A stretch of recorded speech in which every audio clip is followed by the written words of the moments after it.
السلام علیکم ورحمۃ اللہ وبرکاتہ۔ مجھے امید ہے آپ سبھی حضرات خیریت سے ہوں گے۔ آج سبھی حضرات کا مولانا وسیم آفیشیل چینل پر ویلکم۔ آج کا سبق 11 رمضان المبارک۔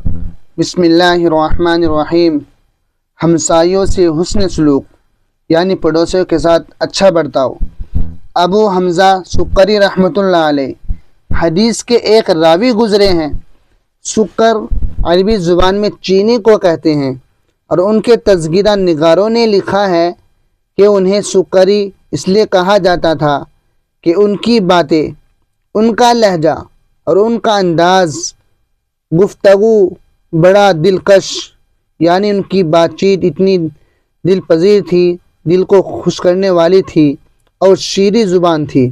جب وہ بات کرتے تو سننے والا ان کی باتوں میں محو ہو جاتا، یعنی کھو جایا کرتا تھا۔ وہ بغداد شہر کے ایک محلے میں رہتے تھے۔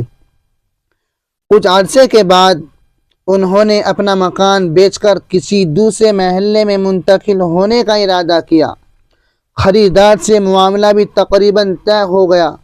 اتنے میں ان کے پڑوسیوں اور محلے داروں کو پتہ چلا کہ وہ اس محلے سے منتقل ہو کر کہیں اور بسنے کا ارادہ کر رہے ہیں۔ چنانچہ محلے والوں کا ایک وفد ان کے پاس آیا اور ان کی منت سماعت کی کہ وہ یہ محلہ نہ چھوڑے۔ جب ابو حمزہ سکری رحمۃ اللہ علیہ نے اپنا عذر بیان کیا تو تمام محلے والوں نے متفقہ طور پر انہیں یہ پیشکش کی کہ آپ کے مکان کی جو قیمت لگی ہے، ہم آپ کی خدمت میں وہ قیمت بطور ہدیہ پیش کرنے کو تیار ہیں، لیکن آپ ہمیں اپنے پڑوس سے محروم نہ کیجیے۔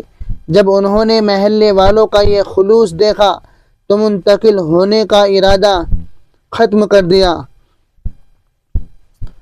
ابو حمزہ سکری رحمۃ اللہ علیہ کی مقبولیت کی ایک وجہ ان کی سحر انگیز شخصیت بھی ہوگی، لیکن بڑی وجہ یہ تھی کہ انہوں نے پڑوسی کے حقوق کے بارے میں اسلامی تعلیمات پر عمل کر کے ایک مثال قائم کی تھی۔ قرآن کریم نے پڑوسی کے ساتھ اچھے سلوک کی بار بار تاکید فرمائی ہے، اور رسول اللہ صلی اللہ علیہ وسلم نے اپنے بہت سے ارشادات میں پڑوسی کے حقوق کی تفصیلات بیان فرمائی ہیں۔ یہاں تک کہ ایک موقع پر آپ صلی اللہ علیہ وسلم نے ارشاد فرمایا کہ میرے پاس حضرت جبرائیل علیہ السلام آئے اور مجھے پڑوسی کے حقوق کی اتنی تاکید کرتے رہے کہ مجھے گمان ہونے لگا کہ شاید وہ پڑوسی کو ترکے میں وارث بھی قرار دیں گے۔ قرآن و سنت کی ان تعلیمات کے سائے میں جو معاشرہ پروان چڑھا، ان میں پڑوسی کی حیثیت ایک قریبی رشتہ دار سے کم نہ تھی۔ ایک ساتھ رہنے والے نہ صرف ایک دوسرے کے دکھ درد میں شریک تھے، بلکہ ایک دوسرے کے لیے اثار و قربانی کر کے خوشی محسوس کرتے تھے۔